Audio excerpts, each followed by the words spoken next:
Bonjour à toutes et à tous, Valentin Franc avec vous pour ce premier point de marché de la semaine.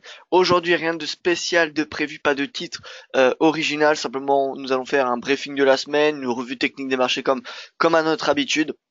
Alors, j'espère que tout le monde a passé un bon week-end. Je vais commencer par saluer, eh bien, écoutez, les gens présents dans cette, dans la boîte enfin, dans la boîte à questions, le chat. D'ailleurs, pour les nouveaux, n'hésitez pas à dialoguer. Cette boîte de dialogue est là pour ça, et même ce webinaire est présent pour être interactif, excusez-moi. Alors bonjour à vous Loïc, j'espère que vous allez bien. Ramsey que je salue également. Hubert que je salue. Lagdar, Raymond, Frédéric, bonjour. La semaine dernière, j'ai pas pu suivre les webinaires, mais cette semaine, je devrais être fidèle au poste. Eh bien écoutez, parfait Frédéric. De toute façon, je suppose que vous avez une très bonne raison d'être absent. Alors, bonjour Thierry, bonjour Aurélien, Hubert son image ok, c'est parfait, merci pour cette confirmation. Edgy, bonjour, en espérant que vous avez passé un bon week-end aussi. Bien écoutez, oui, j'ai passé un bon week-end, merci. Merci d'ailleurs, j'ai regardé, alors il me semble que c'est euh, alors il me semble que c'est Henri qui avait parlé de la stratégie des tortues, que je reparlerai eh bien, dès qu'il se manifestera. Stratégie des tortues que j'ai regardé un petit peu ce week-end, assez intéressante, assez intéressante. Nous aurons l'occasion d'en rediscuter au moment le plus propice. Voilà, bonjour Edgy, enfin, je te dis bonjour. Thierry, bonjour et bien. Le Brexit avec la démission du ministre cette nuit devient de plus en plus brûlant en GBP. Toi qui habites à Londres, comment les Anglais réagissent-ils et est-ce que ça ne vaut pas le coup de shorter le footy en swing trading? Alors non, ça ne vaut pas le coup de. Enfin, honnêtement, quand on voit la réaction du vote en faveur du Brexit sur le footy, c'était en intraday une baisse et ensuite c'était un bull market. Donc il n'y a pas eu vraiment de d'impact baissier sur le FTSE. Sur ah non, c'est vous Thierry. D'accord, pour les tortues, excusez-moi. Donc il n'y a pas eu vraiment d'impact baissier sur le FTSE. C'était surtout sur la livre sterling. Alors qu'est-ce que pensent les Anglais euh, du Brexit? Alors c'est assez divisé. C'est très divisé. Les personnes enfin les Anglais, vraiment les Anglais, hein, pour le Brexit. Il y en a qui sont pour, il y en a qui sont contre, vous en doutez bien, c'est vraiment très tranché, il y en a pas vraiment qui ne savent pas trop. Euh,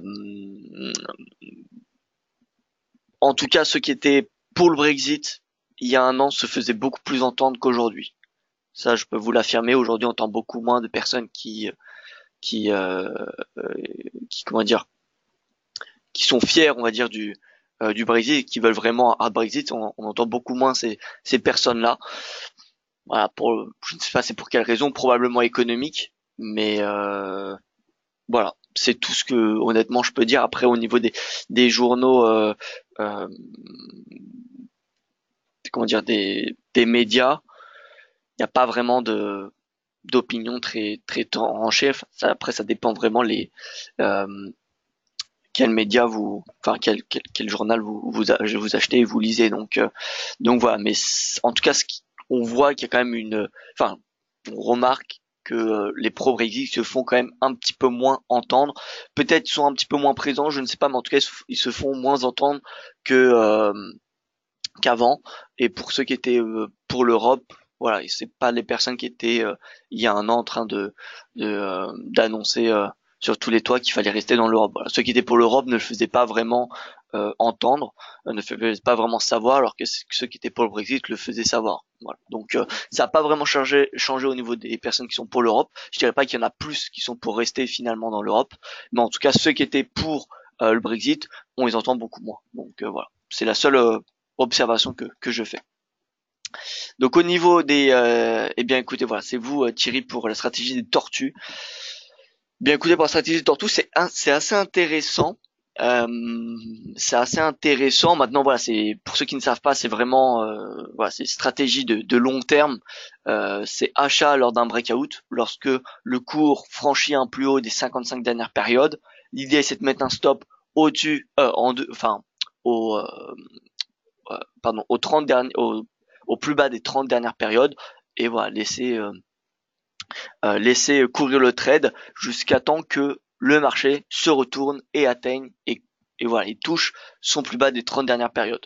Donc ça permet de profiter des tendances, parce que les tendances, vous savez, on ne sait pas vraiment quand est-ce que ça va terminer. On peut avoir des idées grâce aux vagues d'Elliott, mais on n'a pas vraiment d'idée certaine quand est-ce que qu'une tendance va se finir. Quand il y a une cassure d'une configuration chartiste, comme un range, on sait, on a voilà un scénario, un objectif théorique qui est la hauteur du range qu'on reporte au moment de la cassure. Pour une tendance, on ne sait pas réellement. Donc voilà, ça permet, comme toute stratégie de tendance, avec un trailing stop qui suit le marché, eh bien de profiter de l'ensemble de la tendance. Maintenant, faudrait, je pense, améliorer cette stratégie pour que dans les périodes de range, il n'y ait pas de, comment dire, de position qui soit prise. Voilà. Maintenant, moi, j'ai réussi bon, c'est un brouillon, hein, mais j'ai fait un petit robot de trading ce week-end là-dessus, vraiment très rapide. Voilà, si ça vous intéresse, je pourrais l'envoyer, mais c'est vraiment pas, enfin, il y a encore beaucoup à améliorer, je suppose, pour avoir quelque chose de vraiment intéressant. Nicole, bonjour. Achat et vente dollars. Achat ou vente dollars? Eh bien, plutôt vente dollars cette semaine. On va regarder ça tout de suite. Voilà, j'ai pris un peu de temps. On commence par l'avertissement égal sur les risques. Le trading avec effet levé amplifie toujours les gains et les pertes. Un compte risque limité prend un risque de perte du capital investi. L'investissement sur compte titre prend un risque de perte en capital. IG fournit exclusivement un service d'exécution d'ordre. La présentation est à titre indicatif et ne saurait être considérée comme un conseil ou une recommandation. Au niveau du briefing d'actualité, c'est un petit peu light. On a eu un FP la semaine dernière qui est sorti en hausse plus importante que prévu. 213 000 créations d'emplois dans le secteur non agricole au mois de juin, au-dessus des estimations d'Eurotos à 195 000. Toutefois, on a une croissance des salaires qui a raté les attentes, qui a déçu, ressorti à plus 0,2% sur un rythme mensuel contre 0,3% attendu, ce qui a abouti à une baisse massive du dollar. On a l'euro qui a vraiment, qui a rebondi, et même toutes les paires dollars. Theresa May qui a obtenu l'accord de son cabinet vendredi dernier pour rester dans une zone, pour tenter de rester dans une zone de libre-échange des marchandises avec l'Union européenne. Mais sur fond de désaccord, on a le secrétaire du Brexit, David Davis, qui a démissionné de son poste hier soir. Impact de la livre, oui, mais timide. Hein. J'ai envie de dire cette baisse de la livre se fait cacher, passe au second plan étant donné qu'on a le dollar qui est en baisse. Donc forcément, la livre est en hausse face au dollar. Ce matin, on a une baisse de l'or, une hausse de l'or, une baisse du yen, une hausse de l'or et une hausse des marchés actions asiatiques. Forte hausse des marchés actions asiatiques. Déjà parce qu'on a eu une belle hausse à Wall Street vendredi, mais également parce qu'on a eu un rebond du yuan, qui est la devise chinoise. Alors oui, ça pourrait être un petit peu paradoxal, étant donné que la Chine exporte énormément. Donc si on se dit hausse du yuan, ça veut dire c'est un petit peu comme la hausse du yen, ça fait pression du coup sur les valeurs exportatrices. Oui, mais dans ce cas, c'est assez exceptionnel, étant donné qu'on a eu ces dernières semaines des incertitudes sur la baisse du yuan, qui était sous pression à cause de la Banque populaire de Chine, dans le cadre de la guerre commerciale. Voilà, donc les investisseurs s'inquiétaient que la Banque populaire de Chine faisait pression sur sa devise pour compenser les tarifs douaniers américains. Donc ce rebond du yuan est bon signe parce que ça veut dire que la Banque populaire de Chine n'influence pas, ou en tout cas voilà, ne semble pas influencer sa monnaie. Donc pour les investisseurs, c'est rassurant.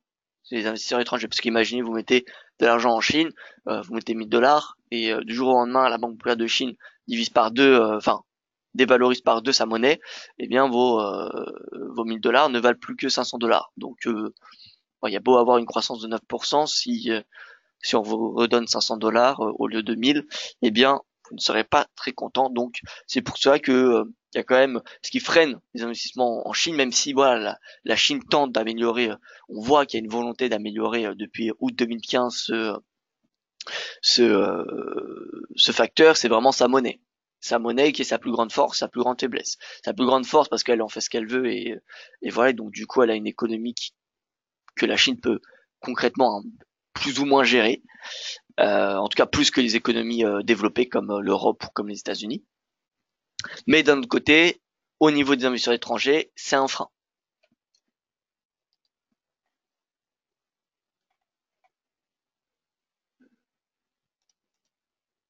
Au niveau du calendrier économique, donc vous voyez que la plupart a déjà été publié aujourd'hui. On a le taux de chômage en Suisse ressorti à 2,4%, donc en légère hausse par rapport au consensus qui attendait à 2,3%.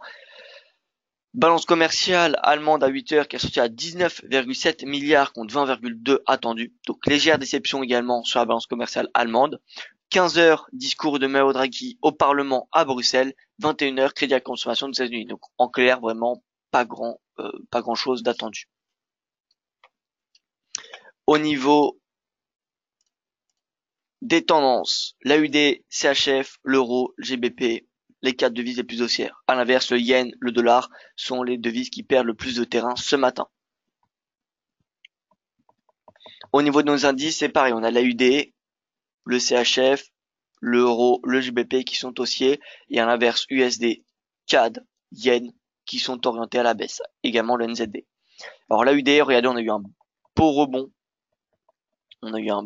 Néanmoins ce matin on teste la moyenne mobile à 20 jours, le RSI qui teste 50, donc ça va être un niveau important. L'euro poursuit du rebond, le RSI haussier, donc c'est dans ce sens-là qu'il faut se positionner, je pense, sur l'euro. Euro bullish. GBP teste tout juste les 50, vous voyez qu'il est en train de les dépasser. Est-ce qu'on a clôturé au-dessus? Oui, clôturé au-dessus la semaine dernière. Voilà, donc GBP est dans un momentum bullish, le CHF bullish depuis longtemps. Le dollar, on a la divergence et le RSI qui était 50. Donc, ce n'est pas, impossible qu'on ait une divergence haussière validée, ce soir à la clôture des marchés. Voilà. Si le RSI clôture sous 50, c'est une divergence baissière et donc on aura un autre signal baissier sur le dollar. Et voilà, ça renforcera la conviction baissière que j'ai depuis ce matin finalement au vu de la clôture hier vendredi du DXY. Le yen, vous voyez, consolidation concrètement, range trading du yen. Donc s'il revient vers cette zone de prix, ça serait une zone intéressante pour passer à l'achat. Le yen, ça peut se vendre à très court terme. On voit que les tarifs douaniers américains contre la Chine et les tarifs chinois contre les États-Unis, depuis vendredi n'ont pas eu d'impact vendredi, étant donné que le marché avait intégralement pricé. Par contre, je vous rappelle, on a dans un peu moins de 2 semaines 16 milliards de dollars de marchandises chinoises qui seront taxées en plus. La Chine va bien évidemment répondre à ces taxes et on va peut-être finalement avoir une escalade. Ce qui est prévu ne va pas avoir d'impact sur le marché. En tout cas, pas d'impact majeur. On va dire que ça a déjà été intégré au prix. Par contre, tout ce qui est inattendu, tout ce qui est nouveau, ça va renforcer le yen, le dollar, et ça va affaiblir l'AUD et le NZD.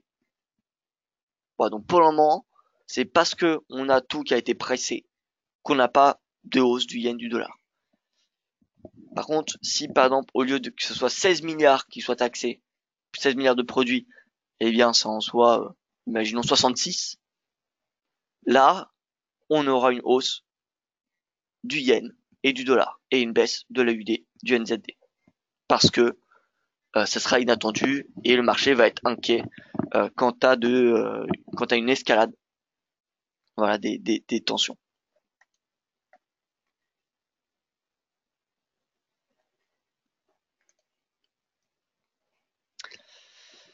Voilà, donc yen en baisse à court terme. Néanmoins, faut rester prudent parce que encore une fois, si on a une escalade de menaces entre les États-Unis et la Chine, on va avoir le yen qui va se renforcer immédiatement. Mais bon, outre ce facteur-là, techniquement, ça me semble possible de vendre le yen, étant donné qu'il est en haut de son range.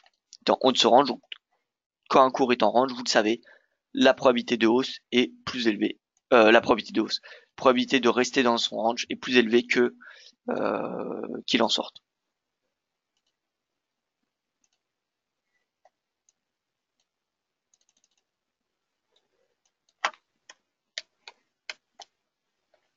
Voilà, donc là c'est le support, la résistance. Le NZD, on a eu un beau rebond. Néanmoins, là, on a, vous voyez, un prix de clôture très important. Donc NZD, prudence. Prix sous résistance, momentum bearish. AUD, test. Vous voyez, enfin le RSI, oui, test 50 ce matin. L'euro, donc bullish. Le GBP, bullish. Le CHF, bullish. Le dollar, signaux de plus en plus baissiers. Et le CAD, vous voyez que on a une phase de respiration. Dès que le RSI reviendra sur 50, sera peut-être le moment où on aura une nouvelle impulsion haussière du CAD. Voilà, donc tout ce qui va être euro-dollar, GBP, euro, GBP achat, USD, yen, vente à court terme. Vente à court terme, je dis bien. Donc euro-dollar. Euro-dollar, nous sommes en 1 heure. On va se mettre déjà en journalier. En journalier, la prochaine résistance majeure est à 1,18. 1,18, c'est la prochaine résistance majeure avant les 1,1850. Donc là, cette semaine, il y a deux résistances, c'est 1,18, 1,1850. Ça m'étonnerait qu'on achète plus haut, mais bon, on ne sait jamais. Et le support, c'est 1,17. 1,17 en 1 heure, qu'est-ce qu'on a donc donc en 1 heure, je pense qu'on peut y viser les 1,18. Je pense que ça peut se jouer étant donné que le dollar est en baisse. Voilà, dollar en baisse face à l'intégralité de ces devises, mis à part le yen. Vous voyez. Donc dollar, devise la plus baissière. On a l'appétit pour le risque. On a les marchés actions en hausse.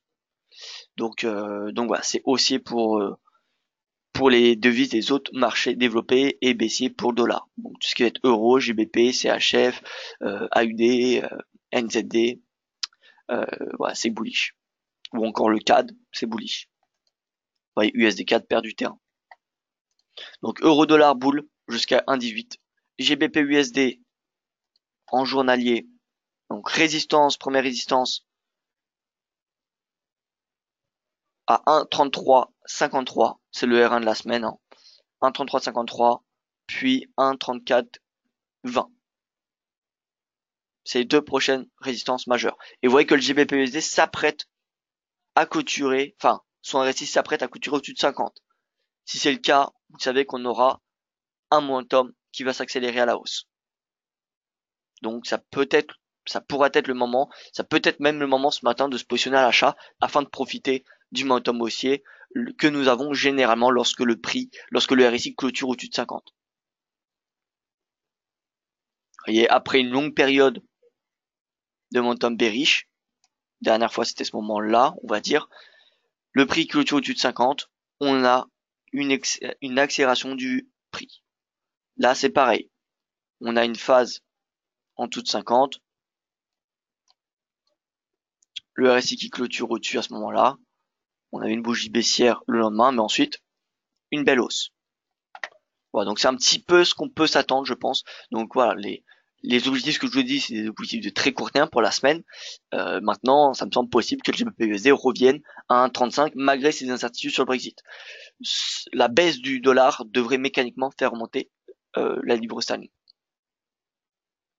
Pourquoi ce matin le CHF est plus fort que l'euro? Est-ce à cause de la droite de la tendance sur cette paire? Alors, non, euro est plus fort. Hein, regardez, euro CHF, ça c'est un indice. Donc voilà, ça c'est un indice. Donc ne vous fiez pas à la performance parce que la pondération est différente. La pondération est différente. Donc si vous voulez savoir laquelle est la plus forte, regardez plutôt l'euro CHF. C'est le meilleur moyen de savoir lequel surperforme. Et là on voit que ah bah pardon, oui, l'euro CHF en baisse, donc c'est-à-dire oui, le franc surperforme, excusez-moi. Donc oui, franc surperforme, pourquoi il surperforme? Bien écoutez, c'est une bonne question, hein. Je pense que honnêtement, j'ai pas d'argument à vous donner, j'ai pas de justification à vous donner. Voilà. Pourtant, on a des chiffres qui ont plutôt été moins bons que prévu en Suisse. Donc, taux de chômage. Voilà. Honnêtement, j'ai pas de raison qui viendrait justifier cette hausse.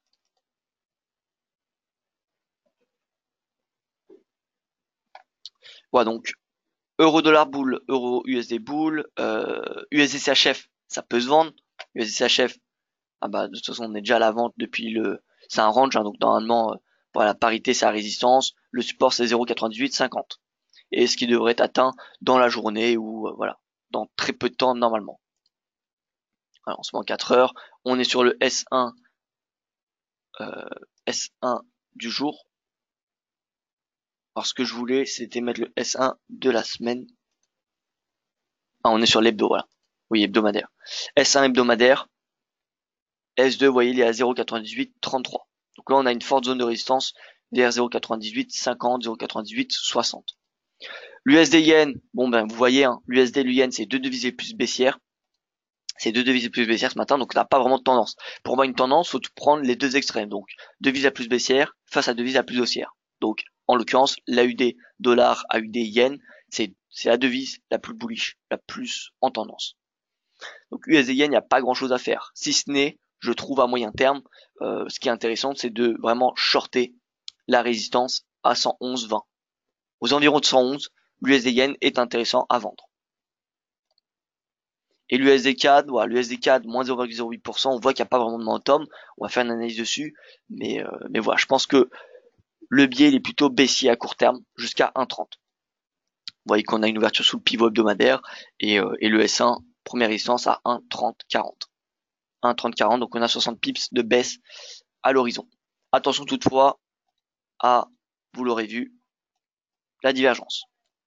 Ça ne veut pas dire qu'il faut passer bullish, puisqu'on a toujours un momentum baissier, mais ça alerte sur l'état du momentum. Le momentum se renverse, le prix continue à baisser. Donc on va peut-être finalement avoir un prix la divergence qui va continuer à se creuser jusqu'à jusqu'à que le prix atteigne 1,30. 1,30, on va avoir les acheteurs qui vont se manifester et un rebond du prix.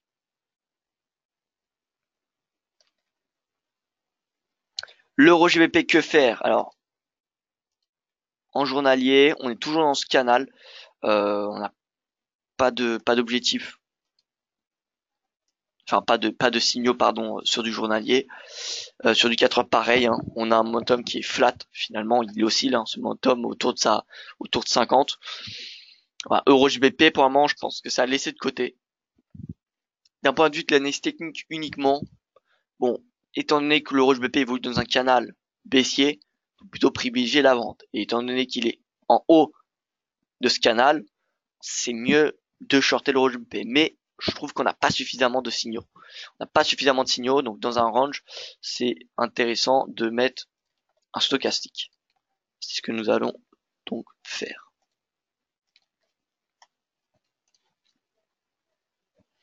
Stochastique. Voilà, on n'a pas grand chose, vous voyez. Le mieux dans un stochastique, c'est d'attendre le croisement lorsque il se fait dans une de ces zones d'excès. Donc en fait, au-dessus de 80 ou en dessous de 20. Et là, ce n'est pas le cas. Vous voyez que on a toujours un stochastique qui est dans une zone qui n'est pas dans une zone d'excès. Donc je pense finalement qu'on pourrait avoir en fait un peu la même chose que ce qu'on a, mais cette semaine, c'est-à-dire une consolidation vers les 0,9822. Le temps que le stochastique continue à progresser et qu'il se croise dans cette zone-là. Je vais essayer de trouver quelque chose, voilà. C'est globalement ce que j'attends, à peu près. C'est ce genre de configuration. Ce genre, ou plutôt celui-là. Voilà. C'est celui-là que j'attends. Vous voyez, un stochastique qui se croise, pas dans la zone d'excès, et ensuite qui vient rejoindre sa zone d'excès.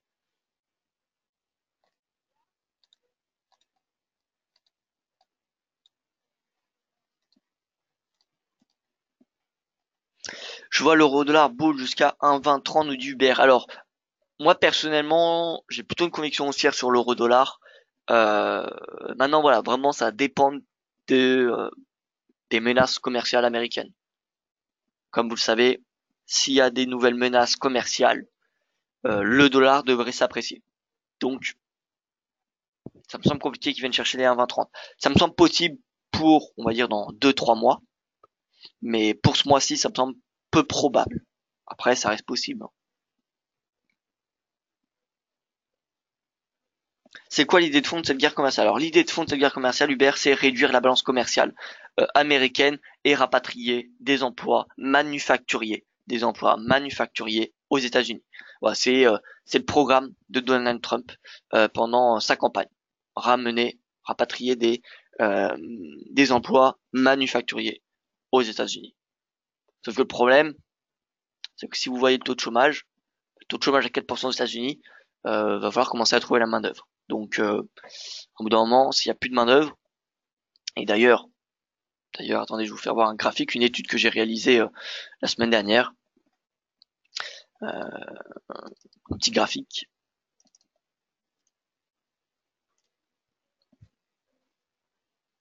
Un petit graphique.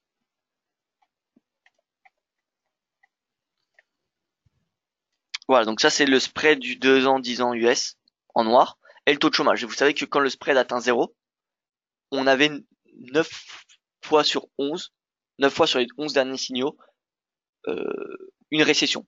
Une récession qui a suivi les mois, 6 mois ou un an après. Vous voyez, on avait 2007, la bulle techno, etc., etc. Et là, vous voyez le taux de chômage, il y a quand même une corrélation assez semblable.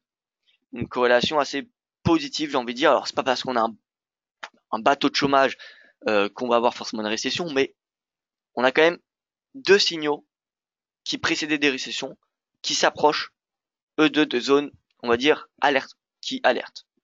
Voilà. La semaine dernière, on a encore ce spread qui a continué à diminuer, qui était à nouveau plus bas depuis août 2007. Quelque chose comme cela.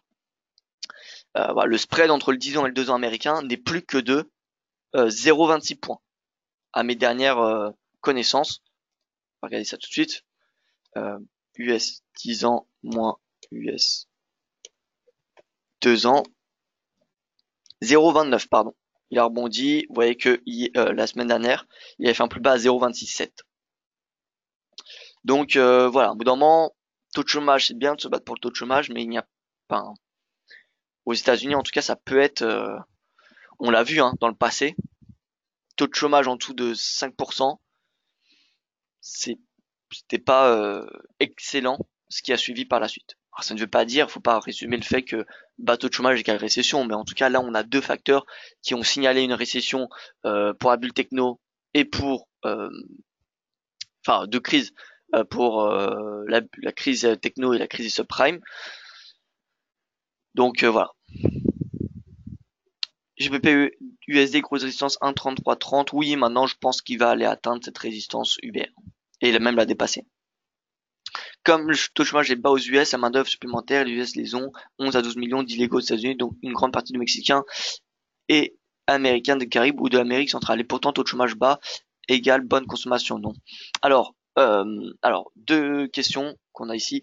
Donc Thierry, oui, il y a peut-être beaucoup de main-d'œuvre illégale, ça difficile d'estimer. Voilà, maintenant, bon, je pense qu'entre aujourd'hui et en 2007, il y avait également beaucoup d'immigration, enfin beaucoup, il y avait de l'immigration, peut-être pas autant, mais bon,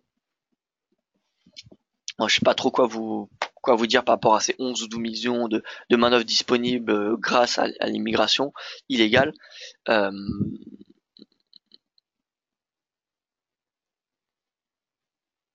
En tout cas, s'ils ne sont pas recensés, ça va être compliqué pour eux de travailler. Sur du long terme, je dis bien. Et pour le moment, vu la politique, domestique de Donald Trump, ça m'étonnerait qu'il accueille, ça me paraît un peu probable qu'il accueille les Mexicains aux États-Unis pour voilà, justement booster, pour compléter les emplois qui ne trouvent pas, enfin les emplois qui ne trouvent pas preneurs. Et pourtant, taux de chômage bas égale bonne consommation. Oui, bonne consommation, mais potentiellement surchauffe de l'économie. Surchauffe de l'économie.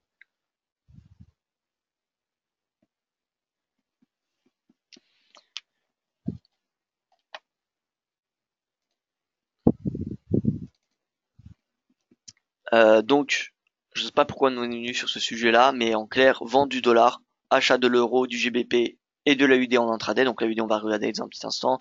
On regarde tout de suite. L'AUD, c'est possible d'acheter jusqu'à 0,75. Tant que, encore une fois, il n'y a pas de nouvelle escalade de menaces tarifaires, l'AUD devrait progresser. Donc la USD devrait rejoindre 0,75. Maintenant, si ce soir ou si cet après-midi on a un tweet de Trump qui finalement annonce qu'on a 50 milliards de produits chinois qui vont être taxés en plus au lieu des 16, là on aura la USD qui va revenir rapidement à son plus bas la semaine dernière.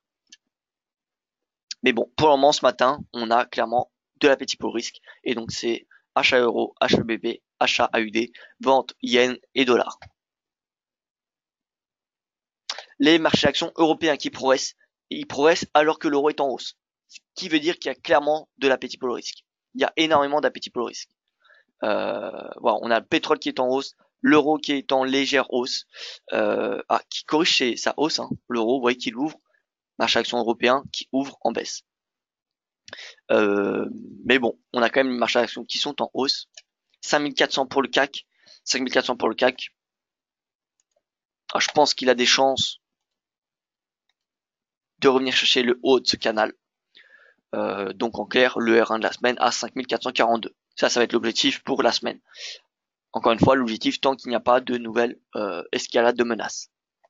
Le DAX, il vient chercher les 12 629. Ça, c'est l'objectif, premier objectif de la semaine. 12 629. Et 12 500 est un niveau de prix qui se paye.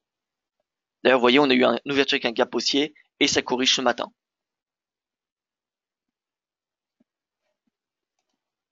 Le CAC, on a une ouverture. Pardon, on n'a pas. Attendez.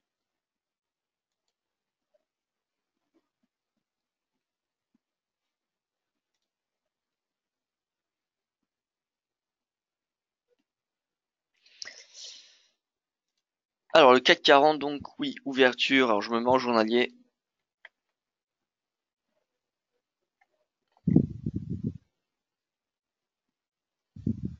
Alors,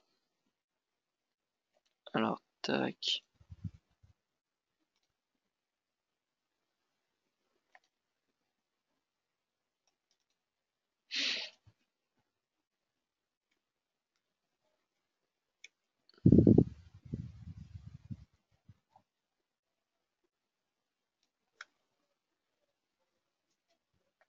Ouais, donc là, j'applique les horaires de bourse des indices de la zone euro. Ouais, donc ouverture gap haussier, c'est ça. Ouverture gap haussier et le CAC qui reste en hausse. Le DAX, ouverture gap haussier, mais qui est en baisse. 12 500, ça se paye. 12 500, ça se paye. Le CAC 5004, ça se paye pour chercher 5430. L'Eurostock 50, ouverture gap haussier, voilà. Et le haut du range, on va dire la moyenne mobile, vous voyez, cette moyenne mobile en rose qui est dorénavant la moyenne mobile, il me semble à 100 périodes, c'est ça, non 50 périodes. 5484, c'est la résistance. Étant donné qu'on a le haut du canal et le R1 de la semaine se situe à l'extérieur de celui-ci. Donc voilà, 5484, 20 points, 15 points, 15-20 points de hausse pour l'Eurostock 50. Prochain crash des banques, c'est bien pour 2018. Non, d'où récession. Alors, compliqué hein, de comment dire prévoir quand est-ce qu'on aura le prochain crack. En tout cas, pour moi, on a nos indicateurs qui sont plus ou moins biaisés par les quantitative easing. Hein. Parce que c'est pour ça que aussi le 10 ans US ne, comment dire, que son rendement ne progresse pas aussi rapidement que le 2 ans, c'est parce qu'on a également beaucoup de liquidités et donc du coup ça achète beaucoup plus le 2 ans que le 10 ans que le 2 ans. Voilà, donc on a un petit peu ces chiffres qu'on a qui sont biaisés par les QE, mais quand même on a un spread qui diminue. Donc est-ce que ce sera pour aujourd'hui pour cette année un crack? Je ne pense pas. D'autant plus que la BCE pourrait commencer à durcir sa politique monétaire. Et donc, des profits des banques qui vont être plus importants. Les banques ont été, je vous rappelle, beaucoup sous pression en raison de ces taux des marchés obligataires extrêmement bas. Donc, est-ce qu'on aura un crash des banques en 2018 ou une récession? Si c'est le cas, à l'heure qu'on a ces QE, ça serait ces quantitative easing, pardon, ça serait un énorme échec des banques centrales. GBP Yen, est-ce que je dois revenir à 148? GBP Yen. Et ensuite, on va passer aux matières premières, puis un rapide mot sur les cryptos. 148. Oui, je le vois remonter à 148. Honnêtement, voilà, on a On a une baisse du yen du dollar, c'est assez prononcé depuis quelques séances maintenant. Le GBP yen revient dans un momentum bullish, donc oui, 148 me semble possible.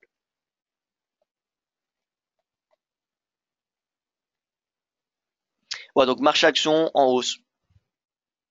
Donc hausse des, enfin plutôt position stratégie acheteuse à privilégier sur CAC ou DAX. Alors je regarde rapidement le DAX en une heure, 12 539. Tac, on se met en 5 minutes. D'accord. Donc oui, hein, on vient chercher ce R1 à 12 129 sur du, on va dire, moyen terme. Enfin, pour la semaine. Et on va mettre les pivots journaliers, pivot du jour, juste pour voir un petit peu. Donc, on ouvre au-dessus du R1. Donc, ça veut dire momentum bullish. Généralement, quand on ouvre au-dessus du R1, il faut mieux se positionner à l'achat. Donc là, R2, première résistance, 12 572 points. 12 572, première résistance, avant le R3, qui correspond, vous voyez, à une forte zone de résistance, qui correspond également au R1 de la semaine.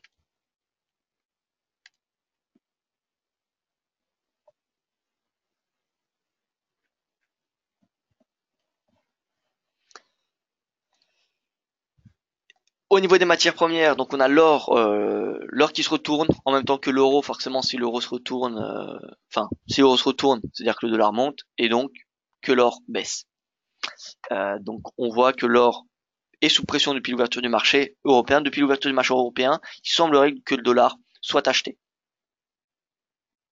alors qu'il était vendu pendant, depuis maintenant quand même pas mal de séances. Donc et même pendant la séance asiatique ce matin.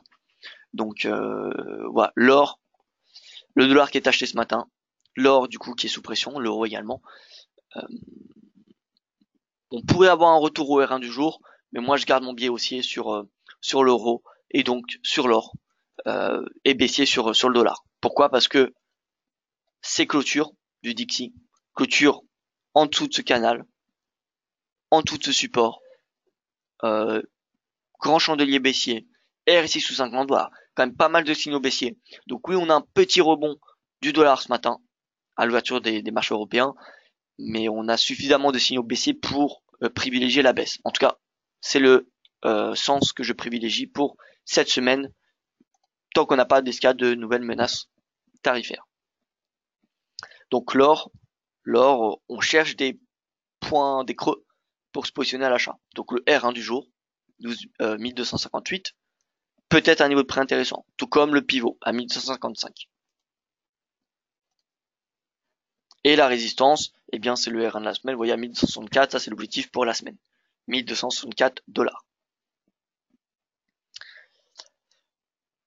Et le pétrole, donc pétrole, on voit une consolidation depuis la semaine dernière. On a eu quand même un petit peu de volatilité, mais on voit un RSI qui se stabilise proche de 50, le prix qui reste sous ses sommets. Pas grand chose à dire sur le pétrole, si ce n'est une tendance haussière de moyen long terme, donc il faut plutôt privilégier les positions acheteuses, même si voilà, les catalyseurs me semblent de plus en plus tourner à la baisse. On a une nouvelle hausse des prix du pétrole aux États-Unis depuis la semaine dernière. On a l'OPEP qui augmente légèrement sa production. On a des incertitudes qui ont été pricées, incertitudes sur la baisse de l'offre due à la Libye, au Canada et à l'Iran. Voilà, ça c'était intégré au prix. Donc personnellement, je passe sur je passe pas vendeur parce que c'est encore trop tôt, on n'a pas les signaux techniques, mais fondamentalement, on sent que les prix n'ont plus, en tout cas depuis la semaine dernière, n'ont plus assez d'énergie, n'ont plus assez de facteurs pour continuer à progresser. Donc voilà, c'est pas que je passe baissier, mais si on reste avec les mêmes fondamentaux et que le prix émet des signaux baissiers, ça sera oui le moment de s'attendre à une correction de cette longue tendance haussière.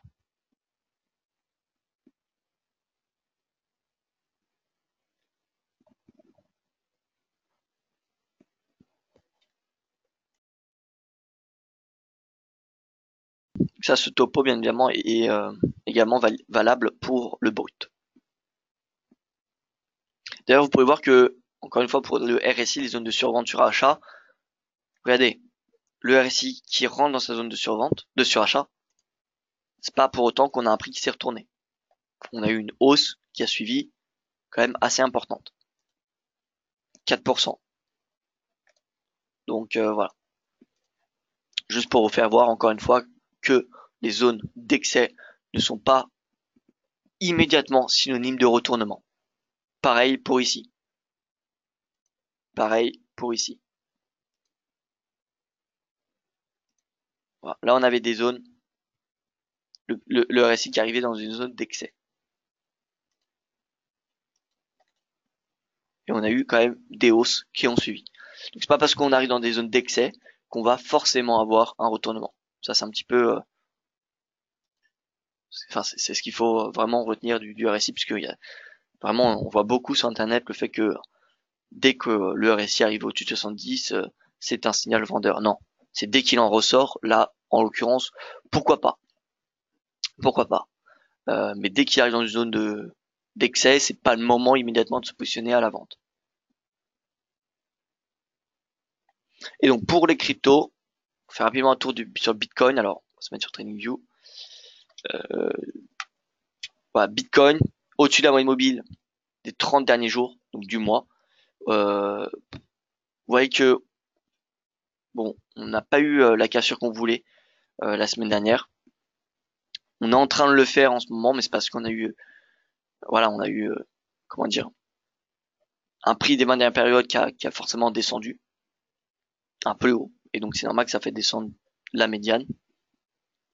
Donc est-ce qu'on peut dire qu'on a eu ce breakout? Bon, théoriquement oui. Bon, par contre on a eu le RSI qui a clôturé au-dessus de 50. Ça c'est un bon signe. Ça c'est un bon signe.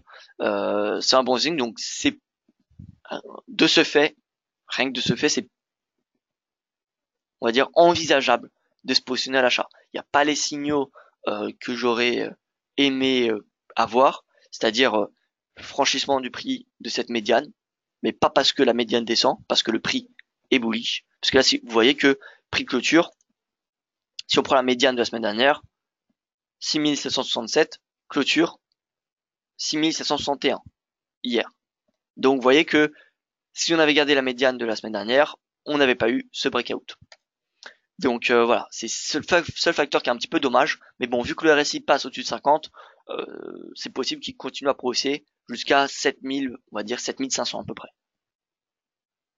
Voilà, maintenant j'aurai l'occasion de faire un point un petit peu plus complet sur les cryptos à 13h, à l'heure du webinaire spécial crypto-monnaie que j'aurai le plaisir de vous présenter. Voilà, je vois qu'il n'y a plus de questions, donc écoutez, je pense que ça sera tout. Un crack bancaire possible en Europe, le risque demeure sur plusieurs banques italiennes. Oui, c'est vrai. C'est vrai qu'il y a plusieurs banques italiennes qui prennent un risque.